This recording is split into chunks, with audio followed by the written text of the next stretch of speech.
Assalamualaikum warahmatullahi wabarakatuh. Hai, welcome back to my channel. Bersama saya Mistika, berbagi informasi untuk menjadi lebih baik. Alhamdulillah dikasih kesempatan lagi untuk buat video.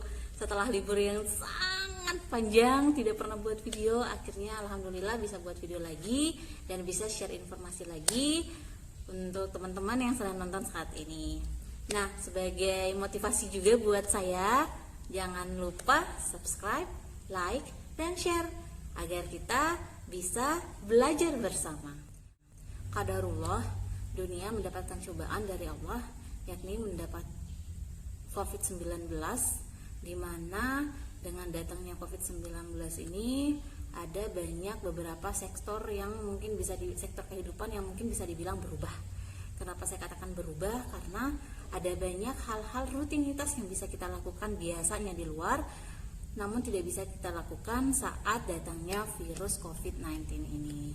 Nah, jadi ada beberapa sektor yang berpengaruh mendapatkan dampak besar dari COVID ini. Yang pertama bisa dibilang sektor kesehatan, sektor politik, sektor ekonomi, dan juga sektor pendidikan. Terkait dengan pendidikan, mungkin kita bisa berbagi share bersama. Mungkin teman-teman juga jika memang punya ada cerita terkait pendidikan selama COVID ini, khususnya pada saat pembelajaran daring, mungkin nanti bisa tulis di kolom komentar. Yap. Oke. Saya akan berbagi cerita sebenarnya dan juga berbagi pengalaman terkait pembelajaran daring. Memang ada banyak pro dan kontra terkait penerapan pembelajaran daring selama COVID-19 datang ke Indonesia. Bukan cuma Indonesia sebenarnya, seluruh negara ya di dunia mendapatkan dampaknya. Oke, kita fokus pada bagaimana sih pembelajaran daring itu, pro dan kontranya seperti apa, dan fakta-fakta apa saja yang terjadi di lapangan. Oke,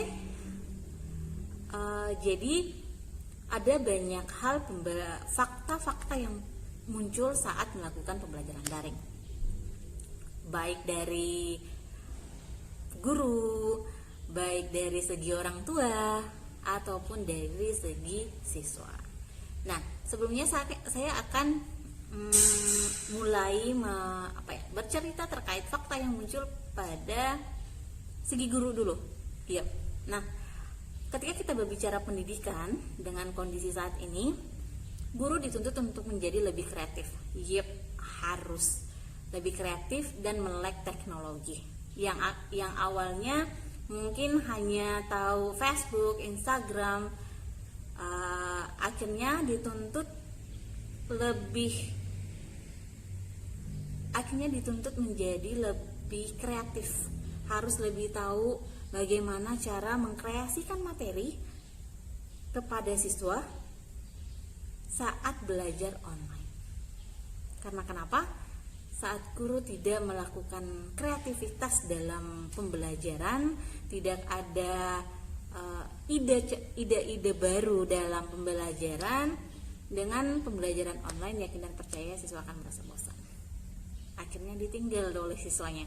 Seperti beberapa waktu yang lalu, kasus guru yang viral, di mana di suatu grup WA itu dia merasa bahwa dia mengajar, dia masih ada dengan siswa-siswanya di grup itu. Ternyata setelah dicek oleh anaknya sendiri, ternyata tinggal dia sendiri, siswanya menghilang. Nah, bisa dibilang kita juga sebagai guru harus tahu nih apa yang sekarang lagi ngetren, apalagi di bidang teknologi. Jangan sampai siswa kita lebih kreatif dibandingkan kita. Nah, jadi mau tidak mau guru tetap harus kreatif. Yang kedua, fakta yang kedua, ketika berprofesi sebagai guru, yang kedua, diberikan tugas yang sangat banyak pada siswanya. Beberapa guru yang menjelaskan sedikit kemudian memberikan tugas. Ada juga guru yang sama sekali tidak melakukan kegiatan proses belajar. Mereka tidak melakukan penjelasan pada siswa. Akhirnya mereka hanya mengirimkan beberapa pesan mungkin di WhatsApp atau mungkin di aplikasi lainnya. Silakan dikerjakan halaman sekian, bagian A, B, C, dan D tanpa penjelasan. Dan menurutku it's not worth. Kenapa? Karena tidak semua anak sama, tidak semua anak mengerti apa yang harus dikerjakan. Iya, dia buka halamannya, dia buka bab-babnya, tapi mereka tidak tahu ini mau diapakan, iya kan ya. Tidak semua anak bisa. Jadi memang tetap harus ada penjelasan dari gurunya. Kalaupun tidak bisa melakukan karena kendalanya ada beberapa siswa yang berada di daerah, susah jaringan dan segala macam, pemerintah memberikan kesempatan kepada daerah-daerah yang hijau untuk melakukan kegiatan luring, di mana guru langsung datang ke rumah siswa sesuai protokol kesehatan dan disetujui dengan orang tua. Nah, mereka bisa melakukan proses pembelajaran dan berkumpul maksimal 5 orang dalam satu kelompok. Nah, mungkin nanti bisa dikreasikan berkomunikasi, maksud saya dengan berkomunikasi dengan orang tua kapan dan di rumah mana harus berkumpul. Sekiranya jika memang internet dan media lainnya tidak ready, jadi memang kita pilih luring dibandingkan daring. Nah, untuk daring itu tadi pastikan untuk memberikan tugas yang semampunya, yang sesuai kebutuhan anak. Ya, Bapak Ibu guru ya. Jadi kita memang harus memperhatikan tugas yang mana yang harus kita berikan. Coba bayangkan untuk tingkat SMP atau SMA dengan mata pelajaran yang sangat banyak dan setiap guru memberikan tugas, ya wes, memang tidak pusing itu. Bagus kalau misalnya siswanya mengerti, tapi bayangkan jika memang mereka tidak mengerti. Tidak apa-apa memberikan materi sedikit, yang penting mereka mengerti dibandingkan memberikan banyak materi, tugas yang banyak, namun mereka tidak mengerti. Yuk, itu fakta kedua. Fakta ketiga untuk guru. Fakta ketiga guru, yep, ketika guru berprofesi juga sebagai orang tua. Bayangkan, di waktu bersamaan guru harus mengajar, di waktu bersamaan juga dia sebagai orang tua harus menyiapkan sarapan, memasak, mencuci, dan juga mendampingi anaknya saat melakukan pembelajaran. Khususnya untuk anak SD dan TK. Tapi karena pekerjaan yang dilakukan bersamaan, inilah salah satu yang membuat juga orang tua stres, bingung. Ini bagaimana sebenarnya, akhirnya yang muncul hanyalah emosi dan saling menyalahkan. Orang tua menyalahkan guru, guru menyalahkan orang tua. Yang paling tenang siapa? Siswa. Kenapa siswa tenang? Karena saat dia tidak mengerti pelajarannya, dia tidak akan kerja, mengabaikan. Yang stres orang tua karena guru melapor, Bu, si A belum kerja tugas nih, Bu. Orang tua juga malah sudah pusing. Gimana ini cara kerjanya, sudah deadline, harus kumpul sekarang, akhirnya semuanya berantakan. Iya, itu untuk fakta guru. Oke, selanjutnya saya lanjut lagi fakta orang tua. Mungkin saya sudah singgung sebelumnya. Jadi memang sebagai orang tua memang ada banyak hal yang mendadak berubah ya, Bapak Ibu, teman-teman sekalian. Jadi ada banyak hal yang berubah. Mulai dari yang paginya kita menyiapkan sarapan, menyapu, beres-beres dan segala macam, kita juga dituntut harus tahu semua materi. Jadi harus tahu semua mata pelajaran dari matematika, IPA, IPS, PKN, agama. Itu kita dituntut semua harus tahu itu, ya kan ya. Padahal kita tidak pernah kita hanya mungkin orang tua hanya tahu basicnya yang dasar-dasar saja, atau bahkan beberapa orang tua tidak mengerti sama sekali tentang hal itu. Karena kenapa? Karena memang bukan backgroundnya di bidang tersebut. Jadi memang kita juga perlu memahami bahwa jika memang orang tua tidak mampu untuk melakukannya, kenapa harus dipaksa, gitu kan ya? Kenapa tidak memberikan materi yang sesuai kebutuhan anak saja, supaya tidak membebankan ke orang tua.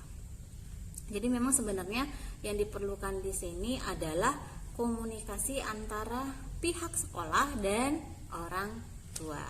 Yang di segi siswa, apa sih fakta yang muncul pada siswa? Ya, fakta pertama, mereka tidak terlalu mengerti dan tidak terlalu memahami pembelajaran atau penjelasan yang guru maksud. Kenapa? Karena dengan waktu yang sangat singkat, mereka harus memahami materi yang bisa dibilang berat buat mereka, tapi mereka harus dituntut tahu.